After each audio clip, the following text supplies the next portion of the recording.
Hello everyone. Now let's see tax deduction and collection at source. Very interesting chapter. पहले इसमें अपन TDS देखेंगे, बहुत सारे सेक्शंस है, एक एक करके देखेंगे. इसमें रिपीटेशन काफ़ी है. कुछ कुछ पॉइंट्स होते हैं जैसे कि टैक्स कब काटना है, कब भरना है, time of deduction, time of deposit with the government, then TDS certificate कैसे बना के देना है, स्टेटमेंट कैसे बना के देना है. तो ये सब में रिपीटेशन है, तो वो भी अपन देखेंगे. और कॉमन पॉइंट से कहने का मतलब, कॉमन पॉइंट्स एक बार समझ में आ गए तो बार बार उसको समझने की ज़रूरत नहीं रहती. You have to just remember.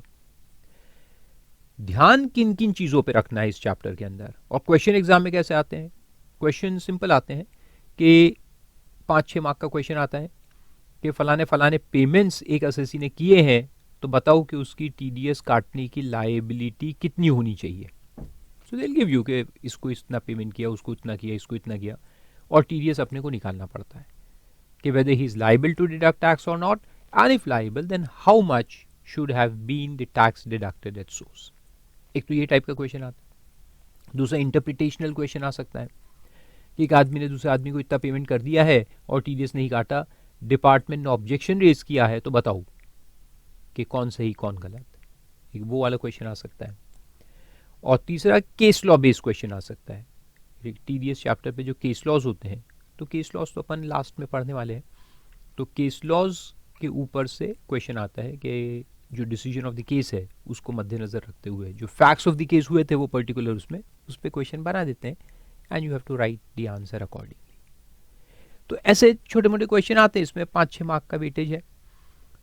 तो चलो देखते हैं. पहले TDS से शुरू करते हैं, फिर TCS में जाएंगे लास्ट में.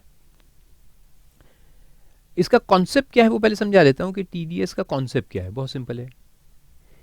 वैसे आप सब फाइनल में है तो ये सब बातें समझाने की ज़रूरत नहीं होती.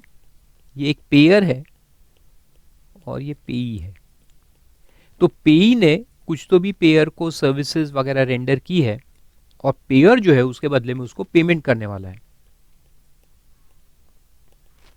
तो ये पेमेंट करने के अंदर अगर पेमेंट मान लो 10,000 रुपये का होने वाला है, तो गवर्नमेंट पेयर से कहता है कि you become the deductor of tax.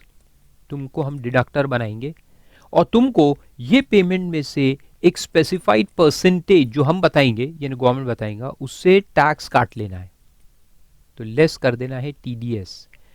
मान लो कि 10% है तो 1000 TDS वो काट लेगा, और जो बैलेंस 9000 है वो पेई को पे करेगा, पेड टू द पेई. तो ये कौन करेगा? डिडक्टर. पेमेंट करते वक्त TDS काट लेगा और बैलेंस पेई को दे देगा. और ये जो 1000 रुपये है जो उसने काटा है वो पे करेगा गवर्नमेंट को, पेड टू सेंट्रल गवर्नमेंट. ये अमाउंट जो है 1000 का यहाँ से काट के फिर वो गवर्नमेंट को दे देगा. और ये देने के बाद वो पेई को एक सर्टिफिकेट देगा कि मैंने आपका 1000 रुपये काटा है और गवर्नमेंट को दिया है, और इसके जो स्टेटमेंट्स भरता है वो गवर्नमेंट के पास. तो ये तो कंटिन्यूस प्रोसेस है, काट के भरना पड़ता है. और फिर हमें एक स्टेटमेंट, क्वार्टरली स्टेटमेंट्स गवर्नमेंट को सबमिट करने पड़ते हैं कि हमने ये क्वार्टर में कितने कितने लोगों के TDS काट के आपको भरे हैं. फिर वो सब ऑनलाइन होता है, तो ऑटोमेटिक एक AS26 करके फॉर्म रहता है जिसमें जनरेट हो जाता है, ऑटो जनरेशन. क्योंकि ये पेई जो है, एक और इंपॉर्टेंट पॉइंट समझा दूँ, ये पेई का पैन नंबर जो है, वो अपना पैन नंबर जो है वो पेयर को देता है. यानी वो अपना पान खाता है और पेयर पे थूकता है.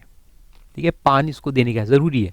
तो ये पेयर जो है जब आपका TDS काटता है और फिर ये गवर्नमेंट में जब भरेगा चालान, तो उसमें आपका जो चालान तो ठीक है वो भर देगा, लेकिन जो स्टेटमेंट्स फिर सबमिट होंगे उसमें आपका पैन नंबर मेंशन होगा, और आपको जो सर्टिफिकेट मिलेंगी उसमें भी पैन नंबर मेंशन होगा, और उसके बेसिस पे आपको फिर क्रेडिट दिया जाता है. तो ये 1000 रुपये का क्रेडिट जो है वो मिल जाता है पेई को. तो ये क्रेडिट फिर वो सेट ऑफ करता है उसके सेल्फ असेसमेंट के अंदर. तो पेई का जब सेल्फ असेसमेंट होगा at the end of the year, तो सेल्फ असेसमेंट में अगर उसने टैक्स निकाला उसका 90,000 रुपये, तो ये जो क्रेडिट है उसके पास वो माइनस कर देगा, और अब वो 89,000 गवर्नमेंट को पे करेगा एज सेल्फ असेसमेंट टैक्स, क्योंकि टैक्स तो पे ही का है ना बेचारे का। पेयर का काम इतना ही है कि डिडक्ट करके गवर्नमेंट को दे दो। तो ये एक तरह का सेफ्टी नेट है कि गवर्नमेंट को लगता है कि इतना टैक्स तो हमारे पास आ गया, अब वो क्या भरोसा आगे पे करेंगे कि नहीं करेंगे। ये it's a trust deficit, this chapter is because of trust deficit. तो टीडीएस को ट्रस्ट डेफिसिट भी कह सकते हैं। गवर्नमेंट को भरोसा नहीं है पेई पे कि टैक्स भरेगा कि नहीं, इसलिए पेयर को कहते हैं कि पहले ही उसका काट लो और हमें दे दो, फिर वो अगर आएगा तो अच्छी बात है, उसको हम क्रेडिट दे देंगे, नहीं आया तो कम से कम 1,000 रुपए तो गवर्नमेंट के पास आ गए। ऐसा फंडा है इसका टीडीएस चैप्टर का। तो बहुत पुराना है ये, एज ओल्ड कॉन्सेप्ट है। मेरे हिसाब से तो इसको हटा ही देना चाहिए आज की तारीख में। आज की तारीख में तो ट्रस्ट वर्दी असेसीज है ना, काहे को टीडीएस चाहिए। मगर ठीक है, गवर्नमेंट कभी आपके ट्रस्ट करता नहीं है, ये बात को भी ध्यान में रखना। They never trust the assessees. Okay, तो समझ में आया basic concept of the how it works. Very good. अब एक एक अपन टाइप ऑफ पेमेंट देखेंगे और उनमें से कितना टीडीएस काटना है और उसके स्पेसिफिक कुछ पॉइंट्स होते हैं वो अपन स्टडी करते हैं। तो शुरू करते हैं सेक्शन 192 से, which is TDS on salary. TDS on salary. तो सैलरी कौन पे करता है? एम्प्लॉयर। किसको? एम्प्लॉई को। तो एम्प्लॉयर जब अपने एम्प्लॉई को सैलरी पे करता है तो उस वक्त उसको टीडीएस काटने का है। So this is the first section. बहुत सिंपल रहते हैं ये सारे, हाँ, बहुत ही सिंपल। देखो एक एक करके अपन देखते हैं। तो पहला क्वेश्चन है कि who is the person responsible to deduct tax? All assessees who are employers. All assessees, तो असेसी कोई भी हो सकता है। Employer can be a company, employer can be a firm, employer can be an AOP, employer can be an individual और HUF, employer can be government, etcetera etcetera etcetera. हजारों type के employers हो सकते हैं। जो भी एम्प्लॉयर है उसको टीडीएस काटना है, वो रेसिडेंट हो चाहे नॉन रेसिडेंट हो, टीडीएस काटने का है। जैसे कोई फॉरेन कंपनी से जो इंडिया में ऑपरेट कर रही है, उनके भी तो एम्प्लॉयज है ना यार इधर, जिनको सैलरी पे करते हैं, तो उनका टीडीएस तो काटना पड़ेगा। तो असेसी जो टीडीएस काटेगा, यानी ये पर्सन जो डिडक्टर बनता है, तो इसको डिडक्टर कहते हैं, और एम्प्लॉय को डिडक्टी कहेंगे। पेयर पेई, डिडक्टर डिडक्टी। ओके, ये वर्ड्स यूज करेंगे इसलिए याद रखो। तो टीडीएस काटना है कौन से पेमेंट में से? सैलरी पेमेंट में से। अब सैलरी के भी नाम बहुत सारे होते हैं ना। सैलरी, कोई इसको रेम्यूनरेशन कहता है, कोई इसको कमीशन कहता है। Salary, commission, remuneration, wages, allowances, perquisites, सब इसके अंदर आते हैं। जो सैलरी हेड में आते हैं ना, वो सारे पॉइंट्स इसमें भी आते हैं। फिर सेकेंड पॉइंट में लिखा है रेट ऑफ डिडक्शन, किस रेट से काटेंगे। तो सैलरी जो है ये एक अजीब सेक्शन है 192। इसमें ऐसा है कि अपन एम्प्लॉय को सैलरी दे रहे हैं। मान लो कि जैसे मैं आपको 25,000 रुपए की सैलरी दे रहा हूं पर मंथ, 25,000 पर मंथ। तो मैं 25,000 इंटू 12 करूंगा, 12 महीने आप मेरे पास रहोगे। अजम्पशन तो यही है ना साल के शुरू में कि आप मेरे पास ही रहोगे, कहीं नहीं जाओगे। तो 25,000 इंटू 12 कितना होता है? 3 लाख रुपए। यानी मैं आपको 3 लाख रुपए एग्रीगेट सैलरी देने वाला हूं साल का। इसमें पर्क्विसीट्स भी आ गए, वैल्यूएशन के हिसाब से जो सैलरी में जैसे वैल्यूएशन करते वैसे ही वैल्यूएशन करके निकालेंगे। अलाउंसेस भी आ गए, एग्जेम्पशंस जो रहते हैं माइनस करने के बाद जो टैक्सेबल अलाउंसेस है वो लेने का है।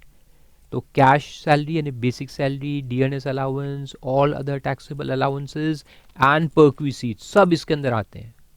ठीक है, तो सब मिला के मैं आपको 3 लाख रुपए देने वाला हूं। तो यहां पर अपन कोई फिक्स्ड रेट से टीडीएस नहीं काटते सैलरी में कि 10%, 5%, ऐसा नहीं है। बल्कि जो पार्ट 3 होता है ना, रेट्स ऑफ टैक्स, याद करो चैप्टर पढ़ा था हमने रेट्स ऑफ टैक्स, उसमें बताया था फाइनेंस एक्ट। तो उसमें पार्ट 3 जो होता है जिससे एडवांस टैक्स भी भरा जाता है, वही जो स्लैब होते हैं जो वहां दिए हैं पार्ट 3 में, उसी से टीडीएस का भी कैलकुलेशन होता है सैलरी के केस में। So that part 3 rate is used for payment of advance tax as well as for computing the amount of TDS from salary. तो वो स्लैब रेट लगाकर मैं तुम्हारा कैलकुलेशन करूंगा। तो 3 लाख में से 2.5 लाख एग्जाम हो जाएगा, 2.5 लाख एग्जाम देना, और 50,000 पे 5%, 50,000 पे 5% कितना आता है, 2,500, और उस पर सेस। अच्छा सेस देखो, ये जो सेक्शन है 192 सिर्फ इसमें सेस भी ऐड होता है, सरचार्ज एंड सेस, बाकी सब में ऐड नहीं होगा। बाकी जितने सेक्शन हम इसके बाद देखेंगे उसमें सरचार्ज और सेस ऐड नहीं होते, सिर्फ 192 में होता है। तो इस पे सेस आ जाएगा। अच्छा एक मिनट, पहले अपन पहले वो 87A का रिबेट भी देंगे। तो 87A का रिबेट दूंगा तो 3 लाख रुपए तुम्हारी इनकम है, और 2,500 रुपये टैक्स आ रहा है 50,000 पे, और 2,500 रुपये का रिबेट भी मिलता है 87A के अंदर, तो तुम्हारा टैक्स हो गया नील, टैक्स नील, TDS नील। चलो थोड़ा सा बढ़ा देते तुम्हारी इनकम, 5 लाख कर देते। तो अगर 5 लाख तुम्हारी इनकम है तो 5 में से 2.5 एग्जेम्प्ट हो गया, और 2,500 पे 2.5 लाख पे 5% से आएगा 12,500, है ना। 12,500 में अपन 4% सेस जो है वो ऐड कर देंगे,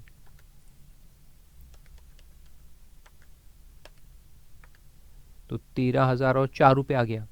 13,004 रुपये मेरे को आपका TDS काटना है, ठीक है। कब काटूंगा, कब काटना है, तो यहाँ बोला है कि एवरेज बेसिस पे काटो, यानी काटना तो बेसिकली हर महीने में है। तो 13,004 को फिर मैं डिवाइड कर दूंगा 12 से, तो पर मंथ अमाउंट आता है 1,084 रुपीज़, यानी हर महीने की सैलरी में से मैं आपका 1,084 रुपीज़ काट लूँगा एज TDS। ऐसा होना चाहिए, 12 महीने में डिवाइड करके काटना है। लेकिन ऐसा कोई प्रैक्टिकल लाइफ में करता नहीं है। प्रैक्टिकल लाइफ में क्या होता है कि वो आखिर के जो महीने होते हैं 1-2 महीने, उसी में हम काट लेते हैं कैलकुलेशन करके। तो ऐसा है ये रेट ऑफ TDS। तो रेट क्या है देखो, एवरेज ऑफ इनकम टैक्स। तो एवरेज यानी पूरा मैं टैक्स कैलकुलेट कर लूंगा, फिर डिवाइड बाई 12 महीने कर दूंगा, तो मेरे को एवरेज पर मंथ आ जाएगा, है ना। तो average of income tax computed on the basis of rates in force in for the financial year, that is part 3 of Schedule 1 of Finance Act, in which the payment is made on the estimated income of the assessee under the head salary। Estimated income पहले मैं निकालूंगा कि अगर April month में आपको इतना salary दे रहा हूँ तो साल भर का कितना होगा, फिर उस पर कैलकुलेशन करूंगा, उसको 12 महीने में डिवाइड कर दूंगा, और हर महीने उतना उतना TDS में काटते रहूंगा, सिंपल। फिर क्या होगा कि उसको रिवाइज भी करते जाना है। अगर साल के बीच में मैंने आपकी सैलरी को बढ़ा दिया, मान लो अक्टूबर से सैलरी इंक्रीमेंट दे दिया, तो फिर वापस से रिवाइज करूंगा मैं, क्योंकि सैलरी चेंज हो जाएंगी ना। तो साल के शुरू में एस्टिमेट किया था कि मैं तुमको 5 लाख देने वाला हूँ, साल के बीच में आके पता चला कि मैंने तुम्हारा इंक्रीमेंट कर दिया है, और अब तुम्हारी सालाना सैलरी यानी पूरे साल की सैलरी 8 लाख होने वाली, फिर मैं 8 लाख पे टैक्स निकालूंगा, ठीक है। उसमें से जितने महीनों का काट लिया माइनस करूंगा, फिर जो बैलेंस बचा वो बाकी महीने में डिवाइड कर दूंगा, और फिर उतना काटूंगा। Simple simple mathematics.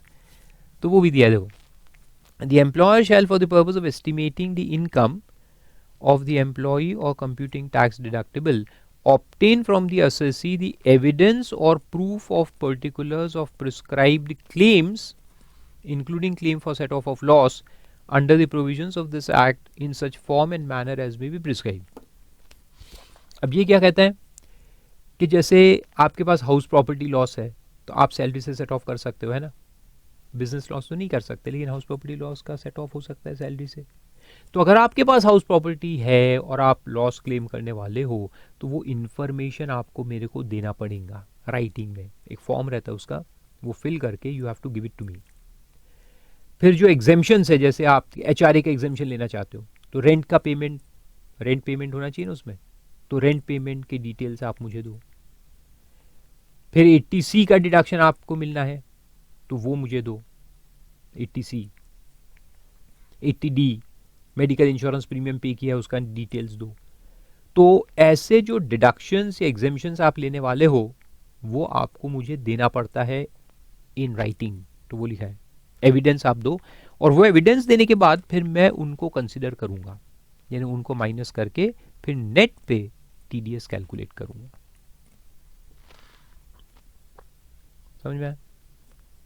सिंपल है। फिर उसके बाद बेसिक एग्जामिशन क्या है इसमें, एग्जामिशन लिमिट यानी कितने पे टीडीएस नहीं काटना। तो जो बेसिक एग्जामिशन अवेलेबल है एसएससी को, एसएससी है एम्प्लॉई, जैसे मैंने कहा ना कि अगर आपका 2.5 लाख रुपए से नीचे सैलरी है तो मैं टीडीएस काटूंगा ही नहीं। Then time for deduction of tax is time of payment. ये सैलरी में देखो, सैलरी में टीडीएस अपन पेमेंट पे काटते हैं, यानी जब मैं आपको पे करूंगा 1 महीने का सैलरी तो ही कटेगा, ड्यू पे नहीं कटता। It is not on due basis, not on due basis. Important point है, याद रखो। जैसे कि अप्रैल महीने की सैलरी आपकी ड्यू हो गई है 30 अप्रैल को, लेकिन मेरे पास पैसे ही नहीं है तो मैंने दिया ही नहीं है। ये सैलरी मैंने आपको पे की, फिर मई की भी ड्यू ही, पैसे ही नहीं है, दिया ही नहीं है। जून नहीं दिया, जुलाई पैसे ही नहीं है, अगस्त फूटी कोड़ी नहीं है, सितंबर, अक्टूबर, नवंबर, यस नवंबर में कहीं से तो भी पैसे आ गए, लॉटरी लग गई अपने को, एम्प्लॉयर को। तो इतने पहले महीनों की जो सैलरी मैंने आज तक नहीं दिया था तुमको, 6 महीने की जो ड्यू हो गई थी लेकिन दिया नहीं था, वो सब पैसा मिला के तुमको नवंबर में दिया। तो मैं टीडीएस कब काटूंगा? नवंबर में। और डिपॉजिट कब करूंगा गवर्नमेंट के पास? दिसंबर में, अगले महीने की 7 तारीख, ऐसा रहता है उसमें। वो अपन खैर बाद में देखेंगे, यहाँ दिया है टाइम फॉर डिपॉजिट, लेकिन बहुत सिंपल है, अगले महीने की 7 तारीख तक जमा करना पड़ता है पैसा। तो कहने का मतलब है कि मैं काटूंगा कब? जब मैं आपको सैलरी पे करूंगा तब। जब आपकी सैलरी ड्यू हो रही है तब नहीं काटने का, जब पेमेंट होगा तभी काटने का है, as and when the salary is paid. Okay. फिर टाइम ऑफ डिपॉजिट किसके पास? गवर्नमेंट के पास। गवर्नमेंट के पास डिपॉजिट करना है ना, तो वो टेबल ए में दिया है। ये सब कॉमन पॉइंट्स है पूरे सेक्शंस के, इसलिए वो अलग से दिया है। टेबल ए, टेबल बी, टेबल सी, 3 टेबल्स अपन पढ़ेंगे। डिपॉजिट का टाइम, फिर क्वार्टरली स्टेटमेंट्स जो गवर्नमेंट को जमा कराने पड़ते हैं वो, इसको टीडीएस रिटर्न्स भी कहते हैं, and certificate to be given to the deductee, जो सर्टिफिकेट मैं उसको बना के दूंगा टीडीएस का। तो यहाँ उसका फॉर्म 16 होता है और क्वार्टरली स्टेटमेंट का फॉर्म 24Q होता है। फॉर्म नंबर याद रखना है तो रखो, नहीं रखना मत रखो, कोई एग्जाम में नहीं पूछता, हर सेक्शन में लिखे रहेंगे form numbers. Along with form 12BA, ये फॉर्म जो 12BA है वो परक्विसीट्स की डिटेल्स है, परक्विसीट्स का वैल्यूएशन फॉर्म होता है, तो वो भी सैलरी में आता है साथ में। तो फॉर्म 16 साथ में उसके फॉर्म 12BA रहेगा। ये किसको जाएगा? सर्टिफिकेट है ये पेई को दूंगा, एम्प्लॉय को देना है, ठीक है।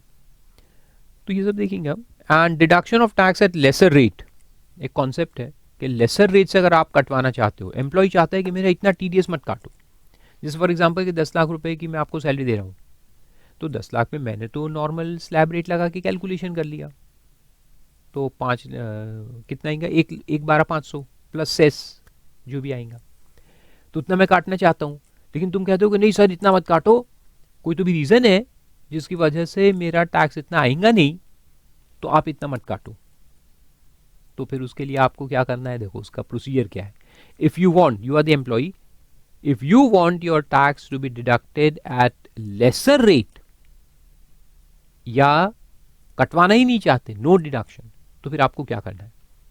तो उसके लिए आपको ये करना है कि एक फॉर्म नंबर 13 होता है, एप्लीकेशन होता है वो, उसमें आप जाके अपने एओ के पास अप्लाई करो, असेसिंग ऑफिसर को अप्लाई करो फॉर नो डिडक्शन और लेसर डिडक्शन। फिर वो आपको एक सर्टिफिकेट बना के देगा, अगर वो सेटिस्फाई हुआ तो, आपकी जो भी कहानी थी उससे वो सेटिस्फाई हुआ कि यस इस आदमी का टैक्स तो आने ही नहीं वाला, या आएगा भी तो कम आएगा, तो वो सर्टिफिकेट बना के आपको देगा। फिर वो सर्टिफिकेट जो है वो आप जाके एम्प्लॉयर को दो, जिसमें लिखा होगा कि इस एम्प्लॉय का टीडीएस इतने ही रेट से काटना है, या इतना ही अमाउंट काटना है, या काटना ही नहीं है। फिर वो जो भी लिखा होगा उसके हिसाब से मैं करूंगा काम।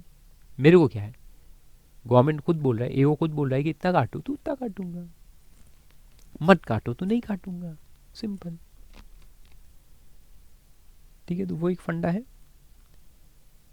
और उसके बाद एक और फंडा है, 2 फंडे हैं यहाँ, बड़ी इंटरेस्टिंग है। एक है salary received from another employer in the previous year. ये थोड़ा डिटेल में इसको समझाता हूँ मैं क्या है ये। इसमें क्या होता है, देखो ये आपका प्रीवियस ईयर है।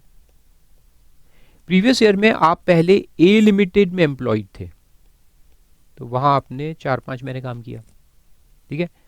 वहां से आपको सैलरी मिली मान लो 10 लाख इतने समय की, 4-5 महीने की। 2 लाख पर मंथ पे आप एम्प्लॉय थे, 2 पर मंथ, और 5 महीने आपने काम किया, आपको 10 लाख रुपए मिले। तो ये कंपनी जो थी उसने तो पहले ही हिसाब लगाया होगा ना कि भैया हम इसको 2 लाख रुपए पर मंथ दे रहे हैं, यानी साल भर का इसको 24 लाख रुपए दे रहे हैं, तो they would have calculated tax on 24 lakhs. निकालो 14 lakh into 30%, 4,20,000 plus 1,12,500, 532 500, 532 500 plus 4% cess. तो उन्होंने एस्टिमेटेड टैक्स लाइबिलिटी आपकी निकाली होगी 553,800 साल भर की। फिर उन्होंने उसको 12 से डिवाइड किया होगा, तो 46,150 पर मंथ आता है, ठीक है, पर मंथ। तो उन्होंने तुम्हारा टीडीएस कितना काटा होगा, 46,150 इंटू 5 मंथ, 5 महीने की सैलरी थी तो 5 महीने का उन्होंने काट लिया होगा, यानी 230,750 is the total TDS that they have deducted. Correct. फिर से समझाता हूं। ए लिमिटेड में तुम काम कर रहे थे, 2 लाख रुपए पर मंथ की तुम्हारी सैलरी है, 5 महीने काम किया, फिर वहां से रिजाइन कर दिया या उन्होंने भगा दिया, एज ए केस में बी, जो भी हुआ होगा उसमें मेरे को नहीं पढ़ना। लेकिन ये 5 महीने का 2 लाख रुपए के हिसाब से उन्होंने तुमको 10 लाख रुपए सैलरी दी। उन्होंने जब एस्टिमेशन किया होगा शुरू में कि 2 लाख के हिसाब से तुम्हारी साल भर की 24 लाख होती सैलरी, 24 लाख पे टैक्स निकाले तो 553,800 आता विद सेस। उन्होंने पर मंथ निकाला 46,150, 46,150 के हिसाब से 5 महीने का उन्होंने टीडीएस काट लिया 230,750, है ना। करेक्ट, यहां तक समझ में आया? गुड। अब तुमने ज्वाइन किया सेकेंड एम्प्लॉयर, तो यहां से तुम चले गए बी लिमिटेड के पास। Now B limited is going to pay you 2.5 lakhs per month salary. 2.5 lakh की सैलरी तुमको ऑफर की गई है। कितने महीने के लिए वो देंगे? 7 महीने के लिए देंगे, for 7 months in the current year. 5 महीने तो इधर निकल गए, 7 महीने इसके पास काम करूंगे। तो अब सवाल ये पैदा होगा कि बी लिमिटेड एस्टिमेटेड टैक्स निकालेगा। तो जब बी लिमिटेड तुम्हारा एस्टिमेटेड टैक्स निकालेगा तो पहले तुम्हारी एस्टिमेटेड सैलरी भी लेगा। तो तुम्हारी जो एस्टिमेटेड सैलरी कंसिडर की जाएगी वो कितने महीने की कंसिडर की जाएगी? Because B limited is going to pay you salary for 7 months only, है ना। बी लिमिटेड तो 7 महीने का ही देगा ना। तो क्या बी लिमिटेड 2.5 lakhs इंटू 7 करेगा? 17,50,000 बस। और 17,50,000 पे कैलकुलेशन करके फिर उतना टीडीएस काटेगा क्या? नहीं, ऐसा नहीं करना। तो यहां सेक्शन में क्या लिखा है कि जो एम्प्लॉई है, आप जो यहां काम कर रहे थे एक एम्प्लॉयर के पास और फिर यहां से छोड़ के आप दूसरे एम्प्लॉयर के पास गए, आपकी एक जिम्मेदारी बनती है, एक रिस्पॉन्सिबिलिटी आपके ऊपर कि आप एक फॉर्म, नॉर्मली ये क्या होता है कि जब ये एम्प्लॉयमेंट लेता है ना तो फॉर्म ऑलरेडी आपसे मंगवा लेता है कि आप कहीं इस साल काम किए थे क्या, और काम किए थे तो आपको कितना सैलरी मिला था वो हमको बता दो।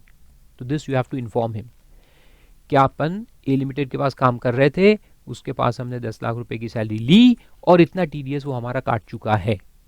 ये इन्फॉर्मेशन हमें बी लिमिटेड को देनी पड़ती है कि ए लिमिटेड के पास हमने इस साल में काम किया, 10 लाख रुपए सैलरी मिली और 2,30,750 हमारा कट चुका है ऑलरेडी। आए समझ में? This information will give to be limited. फिर बी लिमिटेड क्या करेगा कि जो एस्टिमेटेड सैलरी साल भर की निकालेगा वो सिर्फ 7 महीने की नहीं बल्कि इसको भी ऐड करके निकालेगा।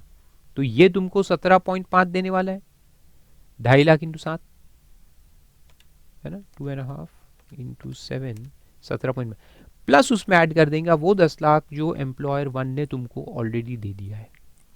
तो तुम्हारा एस्टिमेटेड सैलरी 27.5 लाख आ जाएगा। अब इस पे वो कैलकुलेट करेंगे टैक्स, तो चलो करते हैं। तो 17,50,000 पे अपन निकालेंगे, ये 10 लाख के जो ऊपर है उस पर 30%।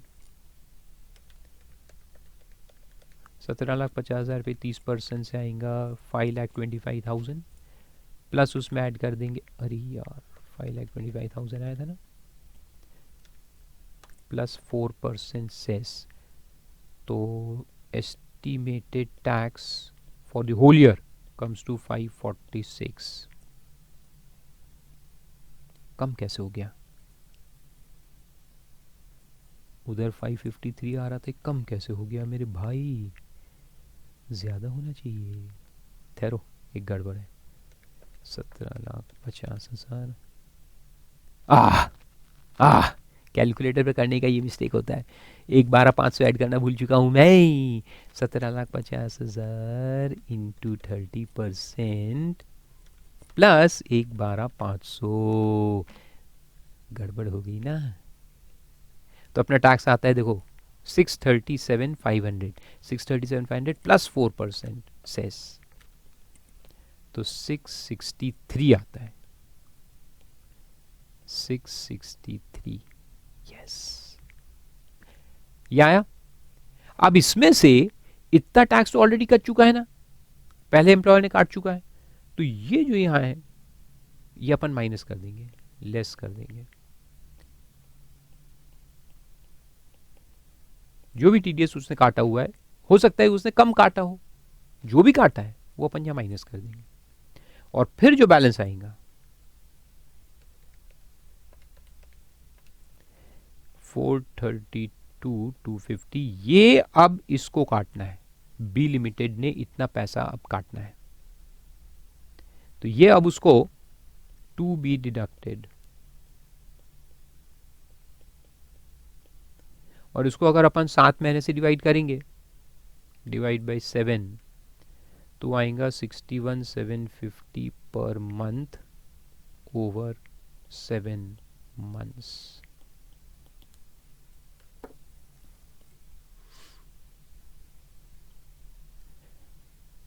बहुत सिंपल चीज है। सपोज कि बी लिमिटेड को भी छोड़ देता है 3 महीने में और सी लिमिटेड के पास ज्वाइन करता है, तो फिर ए से कितना मिला, बी से कितना मिला, वो दोनों ही इंफॉर्मेशन वो सी को देगा, और फिर सी क्या करेगा कि जो सैलरी वो देने वाला है प्लस जो ए बी दे चुके हैं वो सब ऐड करके फिर टैक्स कंप्यूटेशन करेगा, फिर ये दोनों ने जितना काट लिया है वो माइनस करके बैलेंस वो काटेगा। आया? क्लियर हुआ? Very good. तो ऐसा है, तो देखो उसमें लिखा है कि where an assessee is employed simultaneously under more than one employer. अच्छा, ये भी एक साइमल्टेनियस का भी एग्जांपल देता हूं, और where he has held successively employment under more than one employer. तो अभी जो एग्जांपल देखा वो सक्सेसिवली, सक्सेसिवली यानी पहले ए के पास थे, फिर बी के पास, फिर सी के पास, ऐसा। और साइमल्टेनियसली में भी क्या होगा देखो, वो भी मैं आपको समझाता हूं। साइमल्टेनियसली में ऐसा है कि this is your previous year, और इस प्रीवियस ईयर में आप ए लिमिटेड के पास भी काम कर रहे हो साल भर, जो आपको दे रहे हैं 1 लाख पर मंथ, फिर आप बी लिमिटेड के पास भी काम कर रहे हो और वो आपको दे रहा है 2.5 लाख पर मंथ, और आप सी लिमिटेड में भी काम कर रहे हो जो आपको दे रहा है 3 लाख पर मंथ। और ये साल भर काम कर रहे हैं आप साइमल्टेनियस, इसको कहते हैं साइमल्टेनियसली। पार्ट टाइम एम्प्लॉयमेंट होते हैं ना वो। तो आप 3 कंपनी में एम्प्लॉय हो, और एक 1 लाख रुपए पर मंथ, एक 2 लाख, 2.5 लाख, और एक 3 लाख रुपए दे रहा है पर मंथ। अब क्या होगा कि अगर एक एक कंपनी अलग अलग टीडीएस काटेंगी तो क्या हो जाएगा कि हर एक कंपनी तुमको बेसिक एग्जामिशन देंगी, हर एक कंपनी तुमको 5% और 20% का रेट भी लगाएंगी, यानी स्लैब्स। तो तुमको तो 3 बार स्लैब मिल गए ना, तो तुम्हारा ओवरऑल टीडीएस तो कम कट जाएगा। तो ऐसा नहीं, तो यहां भी गवर्नमेंट क्या कहता है कि तुम इन तीनों में से एक को चूज करो। अगर साइमल्टेनियस केस है तो you have to choose any one of them for consolidated deduction of tax at source. तो अब मान लो तुमने कंपनी सी को चूज किया फॉर कंसोलिडेटेड डिडक्शन। हाँ, तो अब क्या होगा देखो, अब ये होगा कि तुमने सी को चूज किया, इसका मतलब ये नहीं है कि ए और बी तुम्हारा टीडीएस नहीं काटेंगे, बिल्कुल नहीं। ए और बी तुम्हारा टीडीएस काटेंगे, but on their respective salaries. तो ए लिमिटेड जो है वो 12 लाख पे टीडीएस काट देगा, टीडीएस ऑन 12 lakhs। बी जो है वो काट देगा टीडीएस ओनली ऑन 2.5 इंटू 12 कितना होता है, 30 lakhs।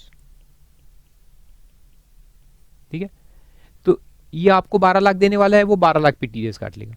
ये आपको साल भर का 30 लाख देने वाला है, वो 30 लाख पे टीडीएस काट लेगा, as if your income is 30 lakh. तो 30 लाख पे टैक्स निकालेगा, उतना काट लेगा। लेकिन सी लिमिटेड जो है, सी लिमिटेड आपको देने वाला है 36 लाख, 3 लाख इंटू 12। लेकिन वो क्या करेगा, he will calculate tax on 30 lakh which he is going to pay plus 12 plus 30, sorry 36 plus 12 plus 30, 36 ये देने वाला है और 12 जो ए ने दिया और 30 जो बी ने दिया। तो अपन जब इसको चूज करते हैं सी को, तो हम ये इन्फॉर्मेशन इसको देते हैं कि हमको और कहाँ कहाँ से कितनी कितनी सैलरी मिलने वाली है, वो इसको इन्फॉर्म करते हैं। तो ये टैक्स निकालेंगे इस पूरे पे, 36 प्लस 12 प्लस 30 पे टैक्स निकालेगा। और फिर ये लोग जो 12 और 30 पे काटने वाले हैं, वो कोई भी कैलकुलेट कर सकता है, आप भी कर सकते हैं। 12 लाख पे टैक्स निकाल लो, 30 लाख पे निकाल लो, मिल जाता है। वो जो टीडीएस ये लोग काटने वाले हैं वो यहां से माइनस कर देंगे। ठीक है, ये जो टीडीएस यहाँ कटने वाला है वो यहां से लेस कर देंगे। ठीक है, और जो बैलेंस बचेगा that is the tax to be deducted by C limited। तो फिर बैलेंस टैक्स जो है वो सी लिमिटेड काटेगा। तो ये करने से क्या होता है कि 3 बार बेसिक एग्जेम्पशन नहीं मिलता, एक ही बार मिलता है। यानी क्योंकि हमने ये देखो टैक्स ये टोटल पे निकाला ना, 36 प्लस 12 प्लस 30, ये तुम्हारी टोटल इनकम अल्टीमेटली होने वाली है। तो इस पे जब हम टैक्स कैलकुलेट करेंगे तो एक ही बार बेसिक एग्जेम्पशन देकर करेंगे ना, और बाकी पे एक ही बार स्लैब लगेंगे। तो ये टैक्स तुम्हारा जो मैक्सिमम आना चाहिए उतना आ गया, फिर उसमें से इन लोगों ने जो काटा वो काट लो, माइनस कर दो, जो बैलेंस है वो सी लिमिटेड को काटना पड़ेगा।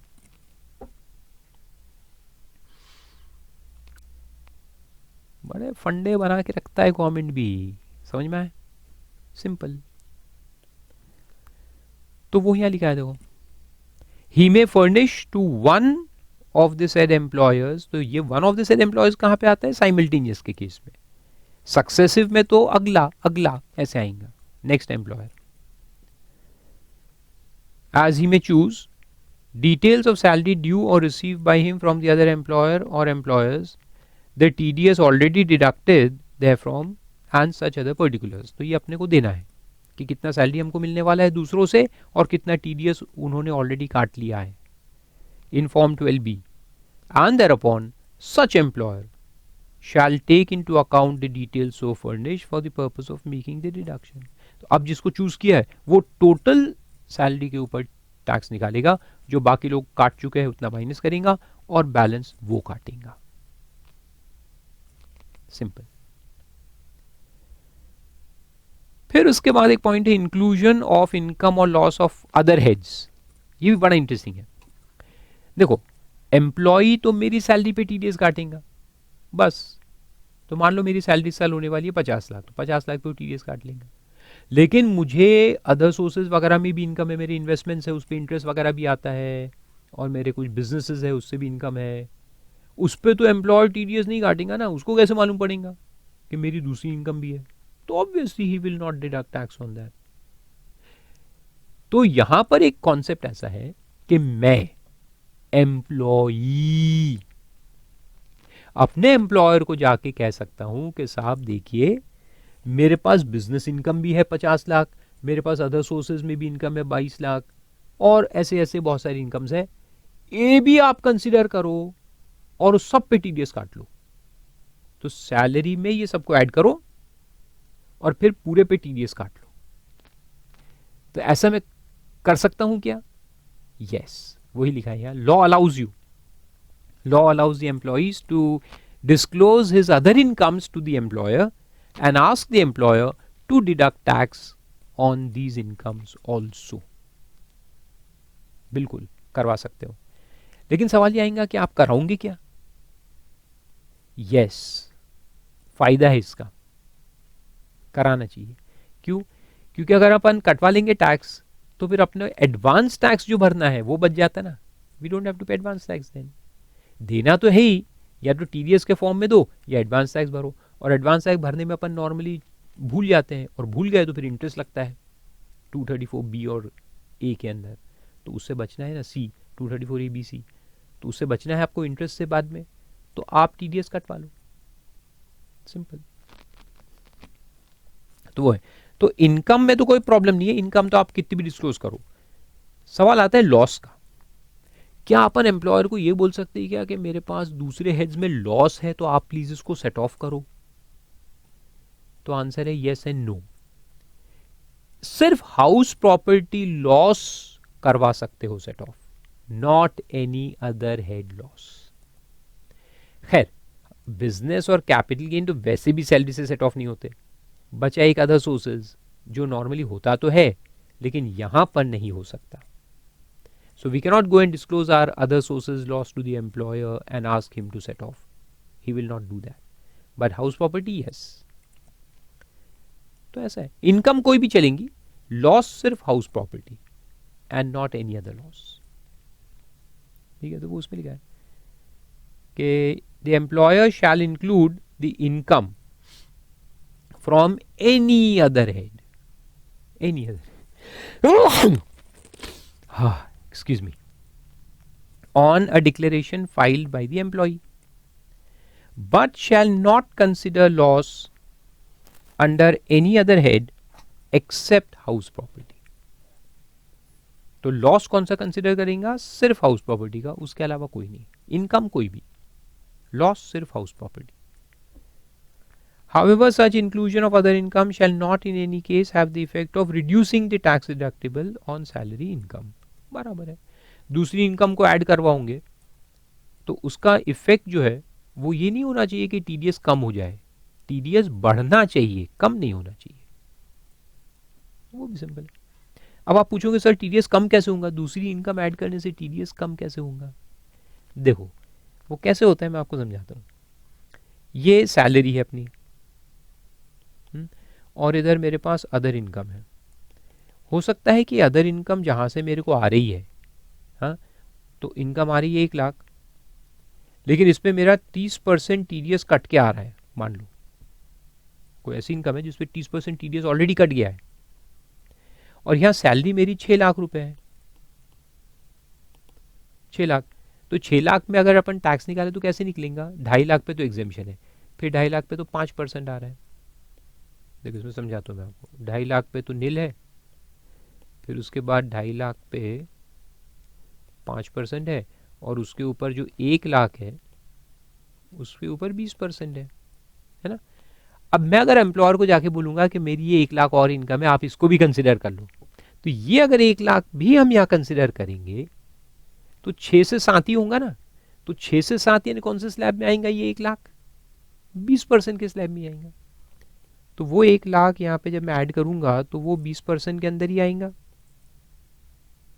लेकिन जैसे मैंने अभी आपको बताया ना कि ये अदर इनकम अगर मैं डिस्क्लोज करता हूं तो उस पर अगर कोई टीडीएस कटा है वो भी डिस्क्लोज करता हूं। तो मैंने उसको कहा कि देखो यहाँ मेरा 30% से टीडीएस कट गया है, तो ये 1 लाख जब हम ऐड कर रहे हैं और उस पर स्लैब रेट से जब टैक्स निकाल रहे हैं तो टैक्स निकल 20% से रहा है, यानी 20,000 इधर टैक्स आएगा, और ये जो टीडीएस है ये 30,000 कट चुका है।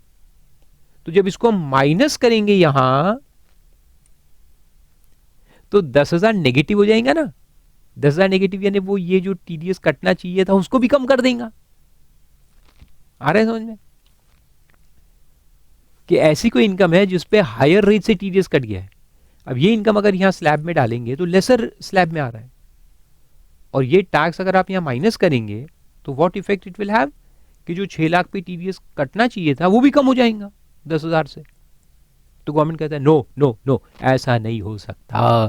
तो अगर ऐसा होने का अंदेशा है तो फिर इसको ना तो हम ऐड करेंगे ना वो टीडीएस को यहाँ से माइनस करेंगे, ये हम बिल्कुल नहीं करेंगे। तो हम ये जो टीडीएस कटना चाहिए 6 लाख पे उतना काटेंगे।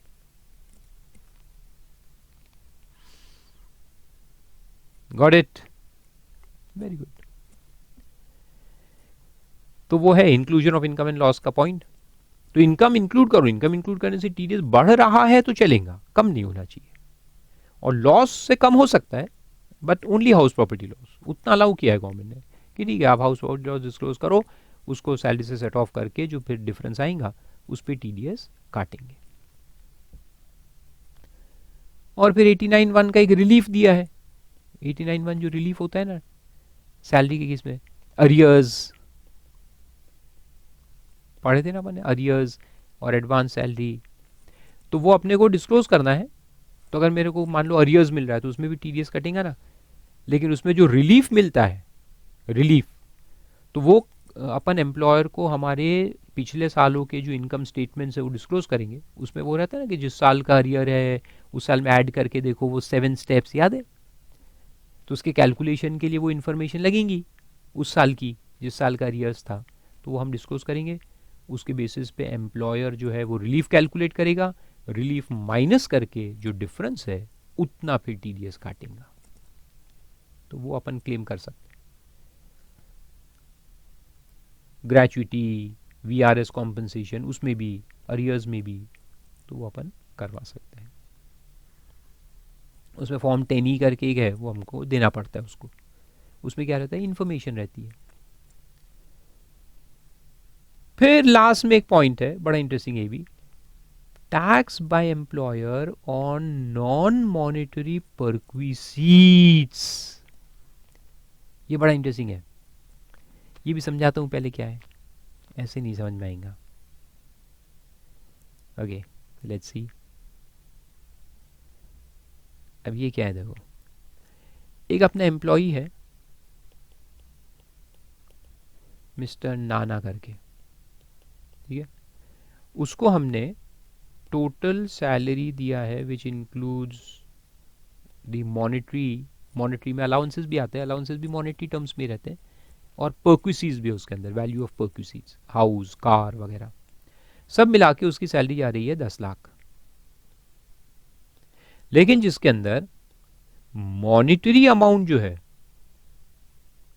वो है 3 लाख, और वैल्यू ऑफ पर्क्विसीज जो है वो है 7 लाख। ठीक है, 3 लाख की मॉनेटरी सैलरी है और पर्क्विसीज 7 लाख के है, टोटल 10 लाख की सैलरी है। 10 लाख पे टैक्स निकालो तो 1,12,500 आता है, प्लस सेस ऐड करो तो 1,12,500 प्लस 4%,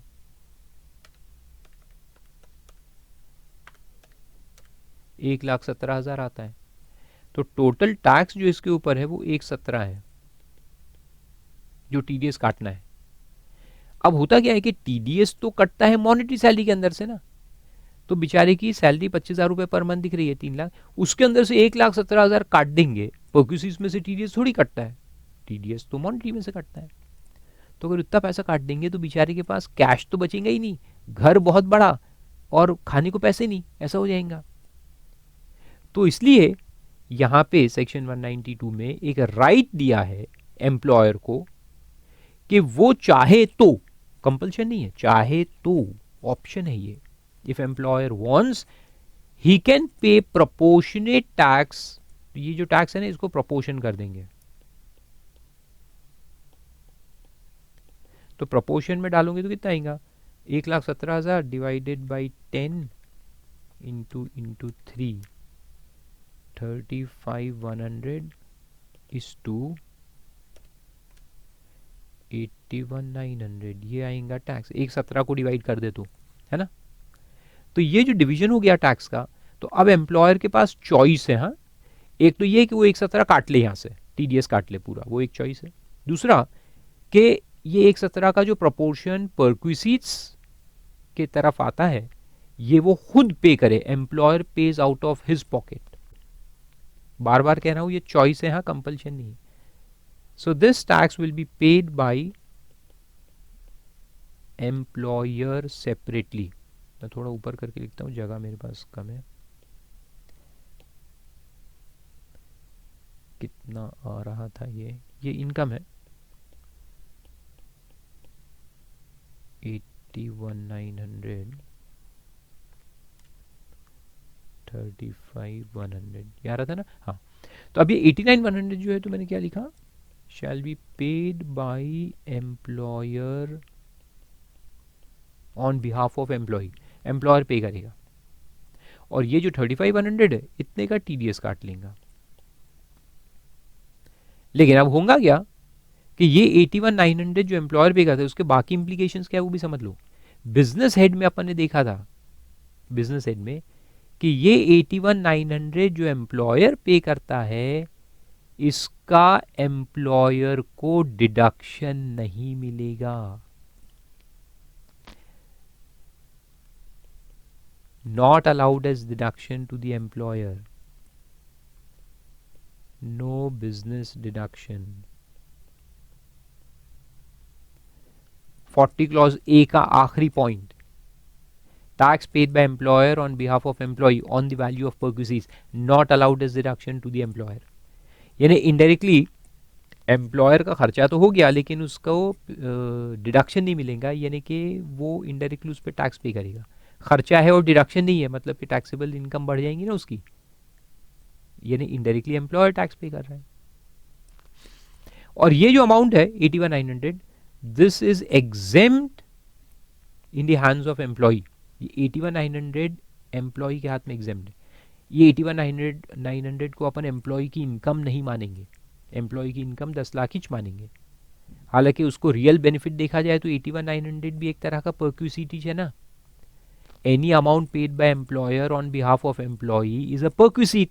तो ये 81,900 का भी तो परक्यूसिटीज हो गया ना। लेकिन ये 81,900 को अपन नाना के हाथ में टैक्स करेंगे क्या? ना ना, नहीं करेंगे। तो exempt in hands of employee, लिख दो exempt in the hands of employee. Employee के हाथ में उसको टैक्स नहीं करेंगे। तो उसमें वो 3 पॉइंट याद रखना है। एम्प्लॉयर पे तो कर सकता है 81,900 और इसका टीडीएस काटे 12 महीनों में डिवाइड करके, ये अपने पे कर, और ये भी 12 महीने में पे करना है। ऐसा नहीं कि एक साथ, जैसे इसको 12 महीने में करते हैं वैसे इसको भी 12 महीने में डिवाइड करके वो पे करेगा। लेकिन ये अमाउंट का बिजनेस डिडक्शन नहीं मिलेंगे एम्प्लॉयर को और एम्प्लॉय के हाथ में एग्जेम्प्ट रहेगा। यानी इनडायरेक्टली 81,900 एम्प्लॉयर के हाथ में टैक्सेबल होने वाला है। एम्प्लॉय के हाथ में एग्जेम्प्ट, एम्प्लॉयर के हाथ में टैक्सेबल।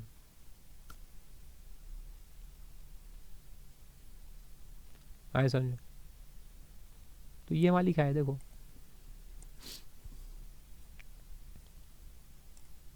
ये सब पॉज करके लिखते जाने का। तो ये 192 1A के ऑप्शन यहाँ दिया है देखो। The employer may at his option pay income tax on the whole or part of the perquisites. अच्छा, होल और पार्ट भी दिया है।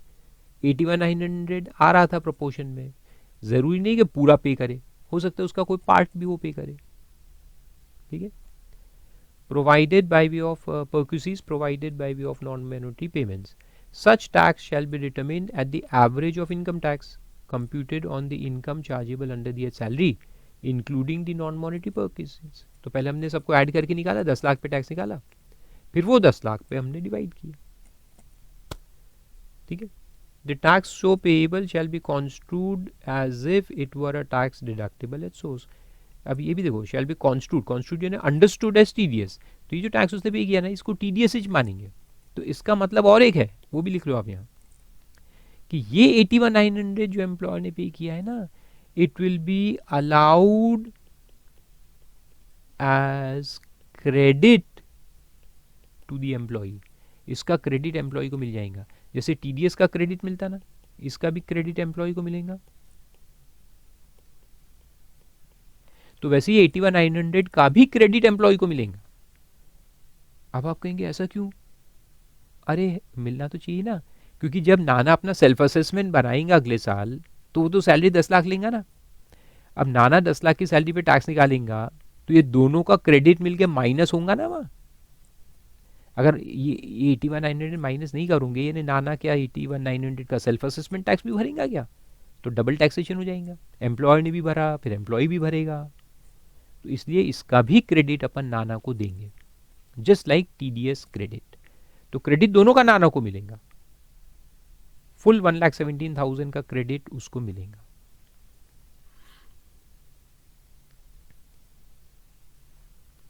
ठीक है, गुड। फिर उसके बाद देखो वो फर्निशिंग ऑफ एविडेंस का जो पॉइंट है ना, वो यहां दिया है। एम्प्लॉय अगर डिडक्शन चाहता है एचआरए वगैरह के एग्जेम्पशन वगैरह, तो उसको किस तरह का एविडेंस देना है एम्प्लॉयर को, उसका नोटिफिकेशन नंबर 30/2016 दिया हुआ है कि हाउस रेंट अलाउंस पहले दिया है। तो एचआरए का अगर आप एग्जामिशन चाहते हो तो आपको name, address and PAN number of the landlord देने का है, where the aggregate rent paid during the previous year exceeds 1 lakh. या आपकी बुक में लिखा है, या मेरे उसमें जरा ऊपर नीचे हो गया है, स्क्रीन पे नहीं दिख रहा। 1 लाख के ऊपर अगर है तो ये सब एड्रेस वगैरह देना पड़ेगा, and PAN number also of the landlord. फिर एलटीसी जो रहता है तो उसमें evidence of expenditure, leave travel concession में वो एयरलाइन टिकट, रेलवे टिकट वगैरह। फिर deduction of interest under the head house property, house property में इंटरेस्ट का डिडक्शन ले रहे जिसकी वजह से फिर लॉस आता है और वो लॉस आप सेट ऑफ चाहते हो, तो उसके अंदर भी पैन नंबर वगैरह of the lender, name, address and PAN number of lender. Deduction under chapter 6A, तो एविडेंस ऑफ इन्वेस्टमेंट्स, 80C वगैरह अगर आप क्लेम कर रहे हो, 80C 80D, वो सारे इन्वेस्टमेंट्स जो है, तो इन्वेस्टमेंट की डिटेल्स दो, या एक्सपेंडिचर के, बच्चों की फीस भरी, तो वो सब देना पड़ेगा ना। तो ऐसा है, तो वो तो सिंपल है, एक बार पढ़ के उसको रखने का। और उसके बाद 192A है, वो भी देख लेते हैं साथ साथ में, सैलरी से रिलेटेड ही है। Payment of accumulated balance from provident fund, provident fund से जब पैसा निकलता है तो उसमें टीडीएस काटना है। तो ये सिंपल, कौन सा वाला, जो टैक्सेबल होता है, यानी कि वो अनरिकॉग्नाइज्ड प्रोविडेंट फंड जो रहता है ना, और रिकॉग्नाइज्ड प्रोविडेंट फंड में अगर वो 5 साल के पहले निकालता है पैसा तो भी टैक्सेबल में आता है, तो वो उसमें कवर्ड है। देखो, person responsible to deduct tax is the trustee, trustee जो वो ट्रस्ट को मैनेज कर रहा है, फंड को जो मैनेज करता है, वो एम्प्लॉय पेई है। सर्कमस्टेंस दिया है, in a case where accumulated balance due to an employee participating in a recognised provident fund is includable in his total income owing to the provisions of rule 8 of party. Basically मैं लिख दो, service of less than 5 years, 5 साल से कम की अगर service होती है तो वहां पे आरपीएफ का जो पैसा है वो भी टैक्सेबल होता है। रेट उसका 10% है काटने का, 10% काटने है। And if pan is not provided, अगर एम्प्लॉय अपना पैन नंबर प्रोवाइड नहीं करेगा तो फिर एमएमआर होता है 35.88%, उसको करेक्ट कर लो आप, 88% से कटेगा अगर वो पैन नंबर नहीं देगा तो। और 50,000 रुपये से कम है तो फिर टीडीएस काटने की जरूरत नहीं है, टीडीएस कटेगा अगर अमाउंट 50,000 या उससे ज्यादा होगा तो। काटना कब है, at the time of payment. बाकी जो डिपॉजिट वगैरह के हैं वो टेबल एबीसी अपन बाद में पढ़ेंगे। और page declaration for non deduction of tax में 15G एक फॉर्म होता है, तो अगर एम्प्लॉय जो रिटायर हो रहा है वो जूनियर है तो फॉर्म 15G भर के देगा, और अगर सीनियर है तो 15H, ये एम्प्लॉय सीनियर है, वो बना के देगा। डुप्लीकेट मैंने 2 कॉपी, किसको, एम्प्लॉयर यानी वो ट्रस्टी को, कि मेरा टीडीएस मत काटो। तो फॉर्म 15G क्या होता है, उसमें डिक्लेरेशन होता है that my income in this year is going to be less than basic exemption limit, मेरा इनकम बेसिक एग्जेम्पशन लिमिट से कम होने वाला है और इसलिए आप मेरा टीडीएस नहीं काटेंगे, ऐसा बना के उसको दे दो। फिर वो आपका TDS नहीं काटेगा, और 2 कॉपी जो आपने उसको दिया है, डुप्लीकेट यानी 2 कॉपी, उसमें से 1 कॉपी वो अपने पास रखता है ट्रस्टी, और 1 कॉपी प्रिंसिपल चीफ कमिश्नर या चीफ कमिश्नर या प्रिंसिपल कमिश्नर या कमिश्नर जो है उसको देना पड़ता है अगले महीने की 7 तारीख के पहले, 7th of the following month.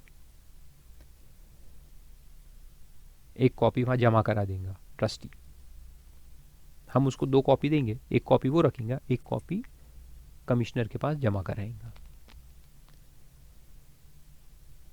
तो ऐसा है 2 सेक्शन 192 एंड 192A इस लेक्चर में हमने देखे, और अगले लेक्चर में फिर आने वाले सेक्शंस को कंटिन्यू करेंगे।